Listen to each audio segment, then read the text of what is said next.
오늘도 윌리님과 함께 다시 찾아뵙습니다. 윌리님 안녕하세요. 엘레님 안녕하세요. 그리고 시청자 여러분 반갑습니다. 사주와 점성학의 두 원천을 계속 이야기하고 있는데요. 지난 시간에 점성학에서 행성의 강약을 보는 법을 배우면서 사주와 유사한 점을 대략 이야기해 주셨잖아요. 강약표에서 점수를 매길 때 보는 디그니티가 사주에서 격곡을 보는 것과 같다고 하셨죠. 그런데 비슷하게 보이는 것 하나를 가지고 너무 확대 해석하는 것이 아닌가 하는 시청자분들이 계실 것 같아요. 네, 그런 의문이 드실 수 있어요. 그래서 지난 시간에 다 하지 못한 이야기를 오늘 더 하려고 해요. 강약을 보는 주제를 불과 20분 내에 다 이야기한다는 것은 말이 안 되죠. 오늘은 점성학의 강약표를 세부적으로 하나하나 살펴보면서 거기서 사주와의 연관관계를 추가로 설명해 드릴게요. 행성의 강약을 보는 표에서 오른쪽에 있는 점수만 보면 된다고 하셔서 저는 내심 너무 좋았어요. 요즘은 복잡하게 생각하는 건 다 AI에 맡기고 결과만 받아들면 되는 시대잖아요. 저도 구태여 모든 걸 속속들이 알아야 한다고 생각하지는 않아요. 다만 이해는 해야 하죠. 그것은 사람이 할 일이거든요. 수박 겉핥기식으로 지나가더라도 큰 그림을 이해하면 그건 성공이에요. 그래서 가급적 이해를 돕는 취지로 이야기를 진행해 갈게요. 우선 디그니티 부분부터 볼까요? 이것은 행성이 얼마나 힘이 있는지를 보는 가장 대표적인 항목이에요. 행성이 자기가 지배하는 사인에 있으면 힘을 가진다는 원칙인데요. 현대인들은 이 부분이 잘 이해되지 않을 거예요. 어떻게 행성이 하늘을 지배하냐, 그게 말이 되냐, 이런 생각이 들게 되잖아요. 맞아요. 이 부분은 신화시대의 전통이라고 할 수 있죠. 점성학은 아주 고대 학문이니까요. 12사인이라는 게 황도대를 12개로 나눈 것일 뿐인데 과거에는 12궁이라고 불렀어요. 행성이 신이고 궁은 행성이 머무는 곳이죠. 각 사인마다 그곳을 지배하는 행성들이 정해져 있어요. 이것을 룰러십이라고 해요. 이 표가 바로 룰러십 표예요. 지난번에 잠깐 언급한 적이 있죠. 계자리와 사자자리의 중간을 축으로 해서 양쪽으로 대칭을 이루는데요. 칼데아 순서로 행성들이 배열돼 있죠. 행성들이 자기가 지배하는 사인에 있을 때가 가장 좋은 거군요. 맞아요. 이렇게 자기가 지배하는 사인에 있을 때 품위 획득이라고 하죠. 영어로는 도모사일이라고 불러요. 이때는 점수가 올라가죠. 만일 180도 반대 방향에 위치하면 품위 상실이 되겠죠. 영어로는 디트리먼트라고 해요. 상해를 입는다는 뜻이에요. 이때는 점수가 깎여요. 그런데 디그니티 항목을 보면 기능 상승이라는 말이 있는데요. 이건 어떤 의미인가요? 이것은 룰러십과는 조금 다른 개념인데요. 기능 상승은 영어로 익절테이션이라고 해요. 여기서 상승의 원뜻은 행성이 뜬다는 의미거든요. 그 유래를 알아봤더니 행성이 태양 뒤에 가려져 안 보이다가 태양에서 벗어나 하늘에 보이기 시작하는 것을 말하는 거예요. 한동안 보이지 않던 행성이 갑자기 하늘에 뜨는 것이죠. 원래 뜻은 별이 뜬다는 의미겠네요. 한편 180도 반대 지점은 다시 태양 뒤로 가려져 별이 사라지는 위치가 돼요. 이 지점에서 별이 지니까 영어로 떨어진다는 의미로 폴이라고 해요. 이해를 돕기 위해 기능 저하라고 표시하기도 해요. 익절테이션과 폴을 정확히 볼 때는 몇 도에 있는지도 따지죠. 만일 행성이 익절테이션 지점에 있다면 아주 큰 점수를 얻어요. 반대로 폴 지점에 있으면 점수가 크게 깎이죠. 옛날에는 이런 걸 다 머릿속에 넣고 계산했다고 하니 정말 대단하네요. 지금은 이렇게 계산이 되어 나오기 때문에 좋아졌죠. 아마 점성학에서 가장 혼란스럽고 외우기 힘든 게 바로 이 디그니티가 아닌가 해요. 디그니티는 이미 오랜 전통으로 내려온 것이죠. 프톨레마이오스의 점성학 교과서에 정확히 표로 정리돼 있죠. 그래서 디그니티는 고전 점성학에서는 행성의 강약을 볼 때 가장 중요하게 보는 요소이긴 한데요. 반면에 현대 점성학에서는 중요하게 보려 하지 않아요. 신화적인 설명이 들어가니까 시대에 맞지 않는 것이죠. 행성이 특정 사인을 지배한다거나 다스린다는 표현 자체가 현대인에게는 좀 이상하게 들리는 말이기는 해요. 사주에서는 그런 신화시대의 설명이 철저하게 억제되고 빠져 있죠. 그 대신 계절과 자연의 변화를 가지고 설명해요. 모든 게 자연의 섭리나 우주 변화의 원리라고 하니까 과학적으로 들리잖아요. 음양오행이 성립된 시대는 이미 사람들이 더 이상 신화적 설명은 믿지 않았죠. 그때는 이미 이성과 자연 철학의 시대이니까요. 그럼에도 불구하고 사주에서는 룰러시표를 그대로 간직하고 있어요. 다만 그게 룰러시표인지를 밝히지 않았을 뿐이죠. 사실 룰러십을 이해하려면 신화적인 설명과 유래가 필요한데 어디서도 그 설명은 찾을 수가 없고 표만 존재해요. 그래서 후대에는 그 유래를 찾지 못하여 미지의 영역으로 남아버렸어요. 그게 무슨 표인가요? 이것은 12지지의 육합표예요. 사주에서 초기에 배우는 표잖아요. 자축합토, 인해합목, 진유합금 이런 식으로 구구단식으로 외우죠. 바로 그 표예요. 이것이 바로 룰러시표예요.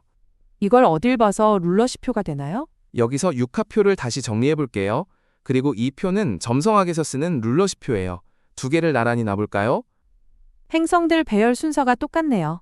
육합표가 룰러시표와 일치하죠? 글쎄요, 우연의 일치라고 하기에는 좀 그렇네요. 이것을 좀 보기 쉽게 천궁도 형식으로 바꾸어 보죠. 아마 이전 영상에서 잠깐 지나가면서 이 표를 보여드린 적이 있어요. 이것은 룰러시표예요. 여기에 육합표를 겹쳐 놓아 볼게요. 똑같네요. 육합 공식의 비밀이 풀리는 듯하죠. 자와 축은 토가 지배하고 인과 해는 목이 지배하죠. 묘와 술은 화가 지배하고 진과 유는 금이 지배해요. 사와 신은 수가 지배하고 마지막으로 미와 오는 화가 지배하죠. 이것이 점성학에서는 태양과 달인데 화로 대체됐네요. 룰러십이란 지배한다는 의미이잖아요. 그런데 합이라고 단어를 바꿔놓으면서 여러 가지 다양한 해석이 생기게 되죠. 합해서 바뀐다. 결합한다. 그러나 가장 원본에 가까운 해석은 서로 합이 맞는 관계라고 보는 것이죠. 왜냐하면 같은 오행의 지배를 받으니까 서로 합이 맞게 되는 거죠. 육합이 룰러십을 말하는 것이라고는 상상도 못했네요. 사실 육합은 좀 이해가 안 됐거든요. 왜 이렇게 기울어진 걸까? 꼭 지구가 13.5도 기울어진 모습 같잖아요. 그리고 왜 지지들이 사선으로 이어져 있는데 왜 오행이 같을까? 지구에서 위도가 같으면 계절이 같으니까 그런 걸까? 그런데 이게 깔끔하게 정리되는 것 같네요. 맞아요. 이 표는 고대 점성학이 음양오행론으로 체계화된 과정의 자취 같아요. 그리고 육합은 단순히 룰러십 표일 뿐만 아니라 아주 중요한 쓰임새가 있었어요. 이 그림에서 이상한 점을 하나 찾아보세요. 저를 너무 과대평가하시는 것 같은데요. 봐도 뭔지 모르겠는데 이상한 점을 어떻게 찾아요? 죄송합니다. 그럼 제가 쉽게 설명해 드릴게요. 양자리는 3월, 황소자리는 4월, 쌍둥이 자리는 5월이죠? 반면에 인월은 2월, 묘월은 3월, 진월은 4월이에요. 그런데 여기를 보세요. 양자리 3월에는 묘월이 와야 하는데 술이 와 있어요. 술월은 10월이에요. 황소자리 4월에는 진월이 와야 하는데 뭐가 있죠? 유가 와 있네요. 유는 9월이에요. 계절이 거꾸로 돼 있죠? 지지를 역방향으로 배열한 거네요. 서로 맞추느라고 이렇게 해놓는 거 아니에요? 이건 역방향이 아니라 아주 정상적인 방향이에요. 그 이유에 대해 설명해 드릴게요. 지구가 자전을 할 때 태양의 궤적을 보면 이렇게 시계 방향으로 움직이죠. 그런데 지구는 자전을 하면서 공전을 하죠. 태양은 이 방향으로 천천히 움직이죠. 이 방향은 자전의 순서와 역순이 되죠. 이렇게 자전의 역방향 순서가 월이 바뀌는 순서가 돼야 하겠죠? 그런데 이 방향은 달력에서 월을 표시하는 방향과 반대잖아요. 비록 이것이 실제 태양의 위치이지만 만일 이 순서로 달력에 표시하게 되면 문제가 발생하죠. 첫째, 간지는 역방향으로 표기할 수 없어요. 뿐만 아니라 역방향으로 달력을 표시하면 월이 거꾸로 가는 문제가 발생해요. 그건 큰 문제이죠. 그 해결책은 달력에는 실제 태양의 위치 대신에 간지의 순서를 따라 표기하는 거예요. 그리고 실제 태양의 위치는 따로 계산하는 거죠. 결국 달력상의 간지와 실제 태양의 위치, 이 두 가지를 구분해야 할 필요가 생긴 거예요. 이때 달력에 표시하는 것을 월건이라고 하고 실제 태양의 위치를 월장이라고 해요. 지금 이 표는 월장 순서로 표시된 거예요. 실제 태양의 위치를 반영한 거죠. 달력에서 술월은 10월이지만 실제로는 3월이죠. 마찬가지로 달력에서 진월은 4월이지만 실제로는 9월이 되죠. 월장은 특수 분야에서만 사용해요.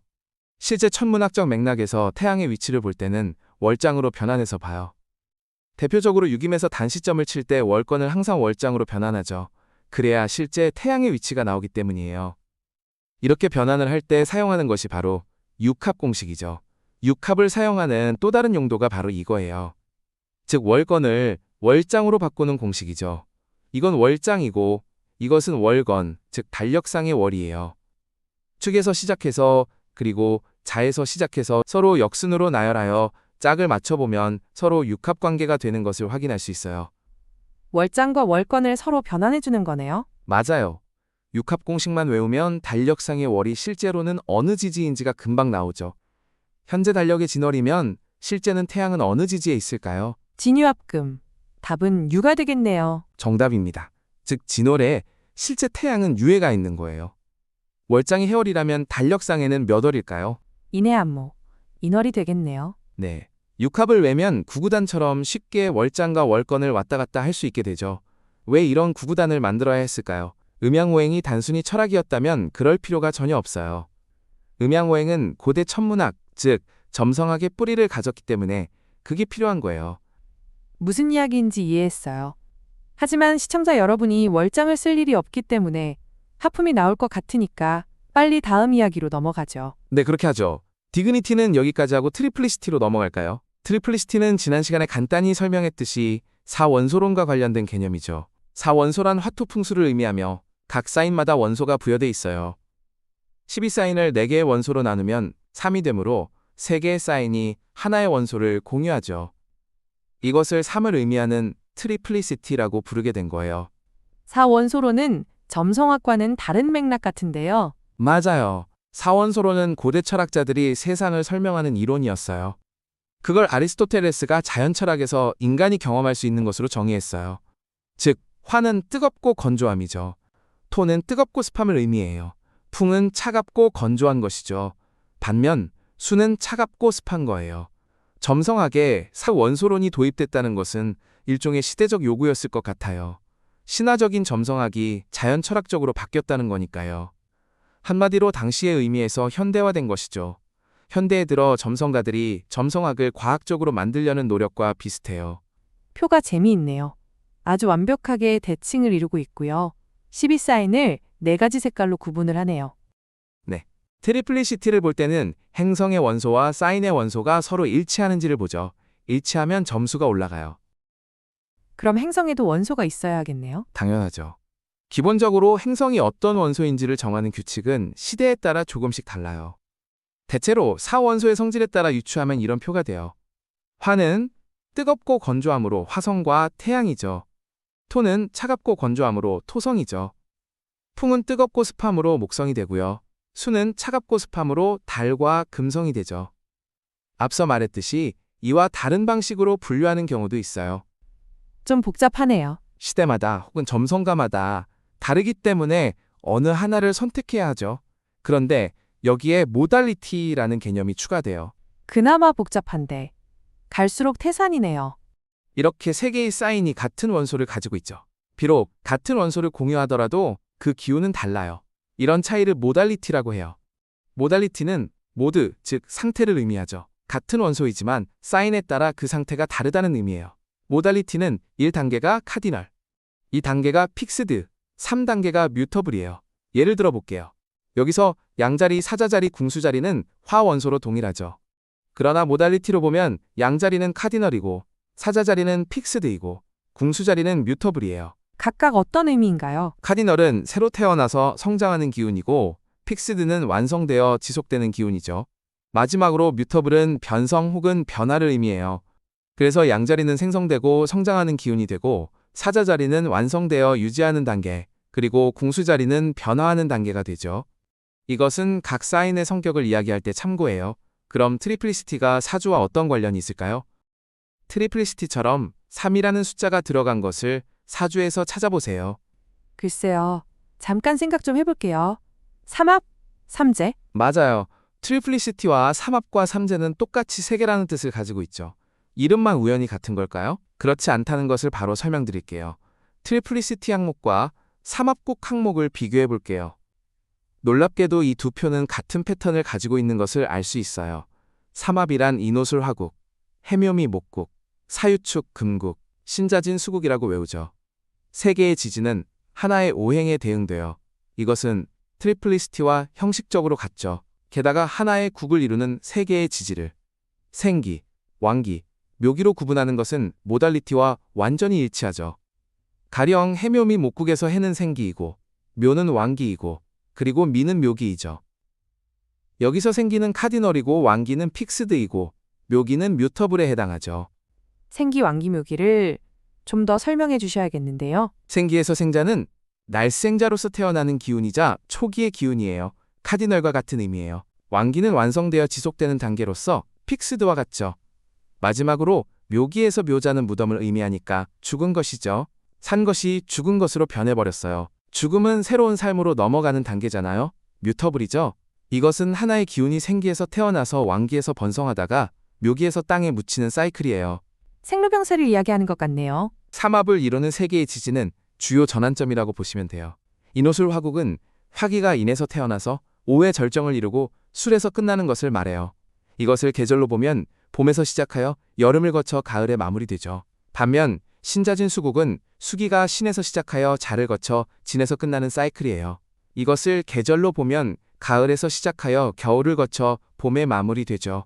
사유축 금국, 해묘미 목국, 다 마찬가지로 하나의 기운이 한 바퀴 도는 사이클이에요. 이것을 사람 인생에도 대입하겠죠? 어떻게 하나요? 사람에게 적용할 때는 언제 태어났느냐에 따라서 그 기운이 결정돼요. 가령 인호술년생은 화기의 사이클을 가지게 되고요. 신자진년생은 수기의 사이클을 가지게 되죠.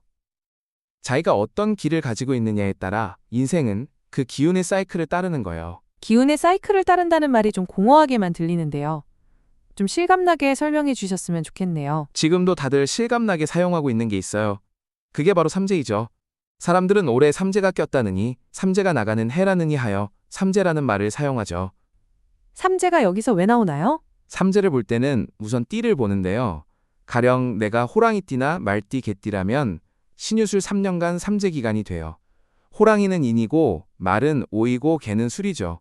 인호술은 화국이기 때문에 화의 사이클을 따르게 돼요. 인에서 시작해서 오를 거쳐 술에서 끝이 나는 사이클이에요.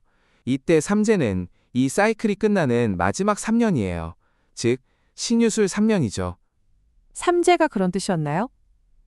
왜 마지막 3년을 삼재라고 해서 나쁘게 볼까요? 그 이유는 모달리티에 있죠. 모달리티의 마지막 단계는 뮤터블이죠. 삼합에서는 묘기이고요. 묘지를 의미하는 묘자가 들어있어요. 삼재에 해당하는 3년은 뮤터블, 즉 묘기로 향하는 3년을 의미해요. 죽음과 마무리를 의미하니까 좋은 것은 아니죠. 무덤을 의미하는 묘기라는 단어가 좀 오싹하네요. 그래서 삼재 기간 3년은 변화의 시기이기 때문에 위험하다고 보는 거예요. 삼재를 보는 것이 점성학에 뿌리를 뒀다는 것은 정말 의외이네요. 신점을 보는 무당들도 삼재를 따지잖아요? 사주를 모르는 사람들도 삼재 그러는데 이걸 우리 문화라고 생각했는데 그게 아니네요. 그 뿌리가 무엇이든 우리나라에서는 우리식으로 남아있으니까 우리 문화 맞죠. 같은 동아시아이지만 일본에는 없고요. 중국에서는 미신타파로 인해 모두 사라졌다고 하고요. 반면에 우리나라에서는 보존하고 있죠. 홍콩이나 대만 같은 데도 아마 보존되고 있을 거예요. 비록 뿌리는 점성하게 두고 있지만 그것을 문화로 만드는 것은 또 다른 일이죠. 저는 이런 문화가 다양하고 풍성해질수록 더 재미있는 세상이 된다고 생각해요. 오늘도 정말 흥미로운 내용이었습니다. 오늘의 이야기는 삼재에 점성학이라는 타이틀을 달아야겠네요. 점성학이 어려운 것이 아니라 생활 속에서 다양하게 사용되는 문화가 될 수 있다는 것은 오늘 새롭게 알게 됐어요. 그럼 다음 시간에 뵙겠습니다. 감사합니다.